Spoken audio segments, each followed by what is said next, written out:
Let's say for this effect, I hand the deck over to the spectator and they can give it a shuffle.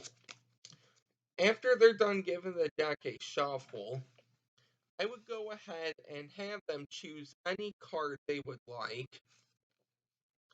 Let's say that card.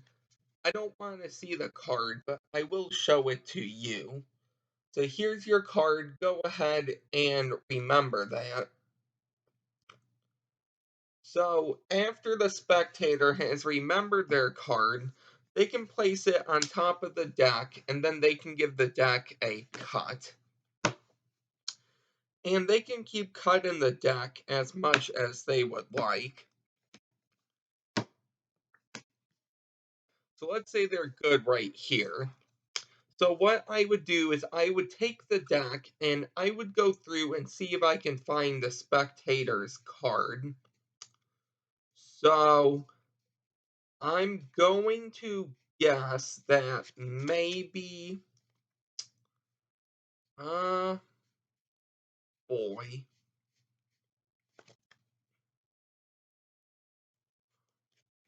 Mm,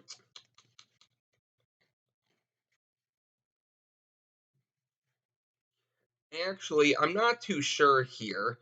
So I'm going to get the spectator to cut the deck. Let's say they cut it there.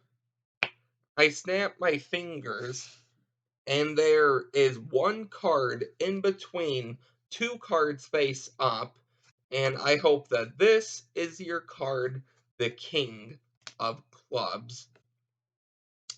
So that is the effect. If you would like to learn how to do this, be sure to stick around for the tutorial. So before I get into this trick, in case you're wondering about the deck I'm using, because I don't think I ever used these before, these are Bicycle Cats.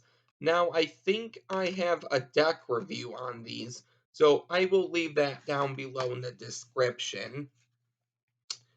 So the next thing I want to talk about is this trick. Now this is actually something I put together when playing around. Now I'm sure I could make this better, but for now this is the finished result. So I'm not too sure if this is an original or not, but if you know, please let me know down below in the description. And if it's not an original, please tell me where it's from, whether it's a video or a book or wherever, and I will update the description with the proper credit.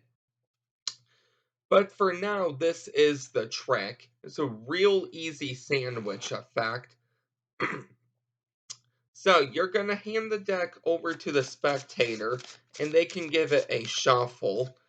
After they're done shuffling the deck, you're going to spread it out, and you're going to have them choose a card. Let's say this one.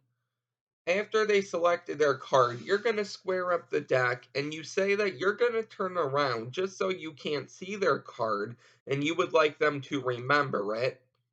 Now, that is true, but also what you're doing is looking at the bottom card and remembering it. In this case, the 10 of diamonds. So, you're going to turn around and let's say they remember the Queen of Spades, okay? It doesn't matter. And you don't want them to sign the card either, because then you would be able to find their card real easy, because that would be the only signed card. So after they remember their card and they left it face down, you're remembering the bottom card, the 10 of diamonds. You are going to turn around and you're going to have them place the card on top of the deck and give the deck a cut. And when they do this, your 10 of diamonds is going to be on top of the Queen of Spades, their selection. So now they can cut this deck as much as they would like. You are remembering 10 of diamonds. Your spectator is remembering the Queen of Spades. So after the spectator is satisfied with the deck being cut, you're going to take the deck back and say, okay, I'm going to see if I can find your card. And I didn't do this in the performance just because I didn't have a spectator here, but you can actually do this in real life if you would like. So I'm going to expose this, but in real life, you would have the deck up like this.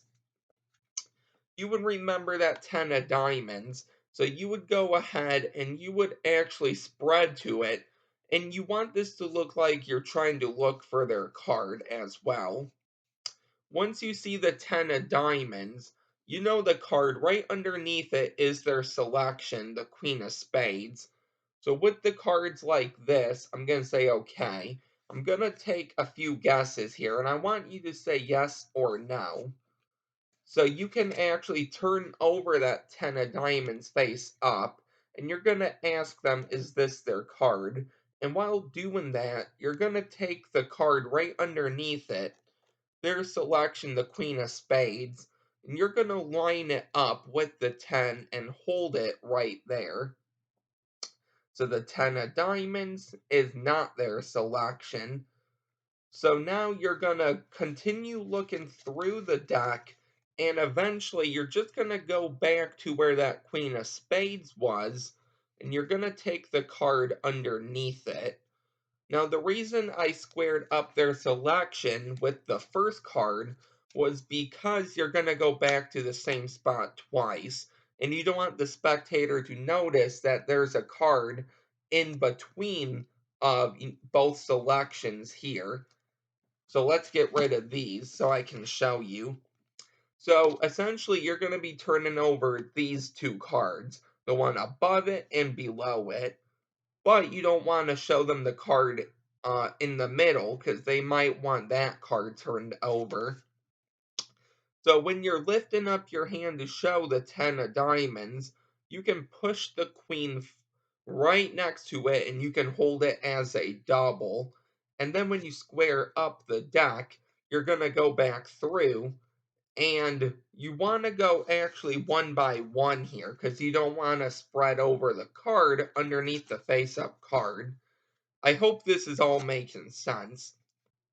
But I would go through like this, and then I would start going one by one, and you will be able to see when the queen is there because it's going to be squared up. So you push off the 3. Well, now you see the queen. So you can turn this over and you can ask them, is this your card? And they'll say no. And now you're all set because the card is in the middle. So you can either leave it in the middle, or if it's not in the middle, you can go ahead and cut it. But that's the effect. You snap your fingers, and you can show one card is in between those two cards they said weren't theirs, and it is the Queen of Spades. And that is the effect. So I'm going to go over that really quick one more time. And I'm going to go over that one move especially that you're going to want to do. So the deck can be shuffled and any card can be selected. Let's say they take this one. You're just going to square up everything. And this is the easiest way for beginners. If I can make this more advanced, I will go ahead and upload another video of a more advanced way of doing this. So you're going to turn around and they're going to look at their card and remember it. In this case, the Ace of Clubs. They're going to turn it face down when they're done, and you should have already got a peek at the bottom card. In this case, the Two of Clubs. So now when you turn back around, they can place their card right on top, and now they're going to cut it. And it doesn't matter how much they cut it. So once they're done, you're going to say, okay, I'm going to try to find your card, but I'm going to have a few guesses here. So you're going to take the deck, and you're going to do everything just like this, but I'm going to do it exposed. You're going to go through, and you're going to look for that Two of Clubs. and the card right underneath it, the ace of clubs, is their selection. So here's what you're going to do. You're going to say, okay, maybe this is one of your selections, and all you're going to do is you're going to use their selection without bringing it down to reveal it. You're going to turn it over just like this, and then you're just going to square it up, and you can use your thumb to pull it back, and you can show the two of clubs. Okay, so that is actually quite simple. So with everything like this, you're going to say, okay, this might be one of your selections. And notice how when I turn the card over, I continue moving their selection. And then I pinch it with my thumb. And I can actually use my fingers now to pull back on it and show, is this one of your selections, the two of clubs? And they will say no. And now because you know their card, it's going to be easy to not flash it. Because once they say no for the two, you can square up and say, okay, let me try again. You're going to go through, and you're going to go one by one when you get near their card. You're going to go ahead and look for the ace of clubs, and once you see the ace, you're going to take the card right on top of it, and you're just going to use this path above it now to turn it over. Keep the ace hidden. Don't spread it over, because if you do spread it over, you might end up spreading this card over, and you don't want that. So you show the six. That's not their card. You put everything on top, and depending where it is in the deck, you can give it a cut, and you can snap your fingers, and you can show, well, actually, there's one card in between these two helper cards, and it should be your ace of clubs. So that is the effect. I hope you really enjoyed this one. Let me know if this is an original. And if it's not, leave me the proper credits down below if you know what they are, so I can update the description. If you're new here, don't forget to like, comment, and subscribe, and I will see you next time with a new video. Bye.